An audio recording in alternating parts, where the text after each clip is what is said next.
नमस्कार मित्रों, आप सभी का हमारे YouTube चैनल ज्ञान गंगा 81 में स्वागत है। क्या भगवान के भरोसे बैठने से हमारे लक्ष्य पूरे हो सकते हैं? इस तथ्य से जुड़े हुए आज हम लोग जानकारी लेंगे।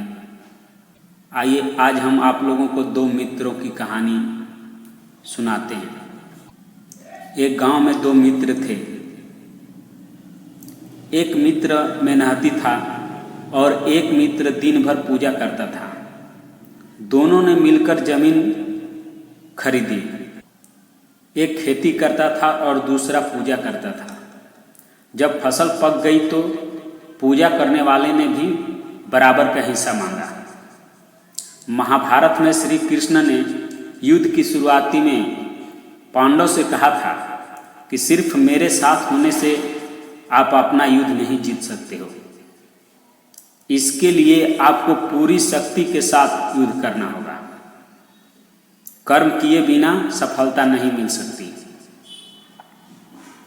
कर्म का महत्व बताने वाली एक लोक कथा प्रचलित है। तो आइए इस कथा से जुड़ी कुछ जानकारी हम लोग लेते हैं। प्रचलित लोक कथा के अनुसार पुराने समय में दो मित्र थे। एक बहुत ही मेहनती था और एक दिन भर सिर्फ भगवान भरोसे जीवन जी रहा था। वह दिन भर पूजा करता था। दोनों ने मिलकर खेती के लिए एक जमीन खरीदी। मेहनती व्यक्ति ने खेत में दिन भर काम करता था। दूसरा दोस्त दिन भर पूजा करता और प्रार्थना करता रहता था कि उनकी फसल अच्छी हो जाए। काफी समय तक ऐसा चलता रहा।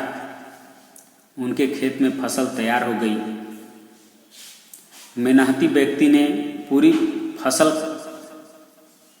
लगन के साथ काट दी तो पूजा करने वालों ने मित्र बोला कि इसमें मेरा भी आधा का हिस्सा हुआ। मेहनत करने वाले व्यक्ति ने कहा कि भाई तूने तो एक दिन भी खेत में काम नहीं किया, तो बताओ तेरा हिस्सा इसमें कैसे हो सकता है। दोनों के बीच वाद विवाद बढ़ गया। बात गांव के राजा तक पहुंच गई। राजा ने दोनों मित्रों की बात सुनी और कहा कि मैं तुम दोनों को एक एक बोरी गेहूं दे रहा हूं। कल जो व्यक्ति पूरे गेहूं को साफ करके लेके आएगा वही इस फसल का असली मालिक होगा। दोनों दोस्त अपनी अपनी बोरी लेकर घर पहुंच गए। पूजा करने वाला व्यक्ति भगवान के सामने बैठ गया और प्रार्थना करने लगा कि उसकी गेहूं की बोरी साफ हो जाए।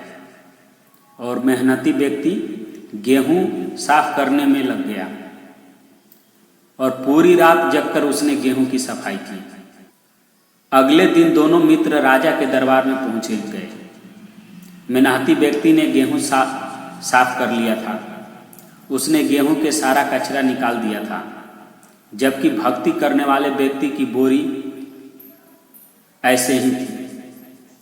राजा ने भगवान भरोसे रहने वाले व्यक्ति से कहा कि भाई देवी देवता भी उन्हीं लोगों की मदद करते हैं जो मेहनत करते हैं। तुमने रात भर भक्ति की लेकिन मेहनत नहीं की, जबकि तुम्हारे मित्र ने मेहनत की, गेहूं का कचरा साफ कर लिया। तुम भी मेहनत करते तो तुम्हारे भी गेहूं के कचरे साफ हो जाते। राजा के बात पूजा करने वाले व्यक्ति को अच्छा लगा और समझ में भी आ गई। इसके बाद से दोनों मित्र खेती में बराबर से मेहनत करने लगे। दोनों की मेहनत से उनकी फसल काफ़ी अच्छी होने लगी और दोनों मिलकर काम करने लगे। तो मित्रों, इस तथ्य से जुड़ी जानकारी आप लोग को अच्छी लगी होगी। आप लोग कमेंट के माध्यम से बताइएगा। और जो भाई बंधु हमारे चैनल पर नए आए हैं, लोग हमारे चैनल को जल्द से जल्द सब्सक्राइब कर लीजिएगा, क्योंकि हमारा आने वाला अगला वीडियो आप लोग तक पहुंच जाए। और फिर मिलते हैं हम लोग अगले वीडियो में। तब तक के लिए जय श्री कृष्ण।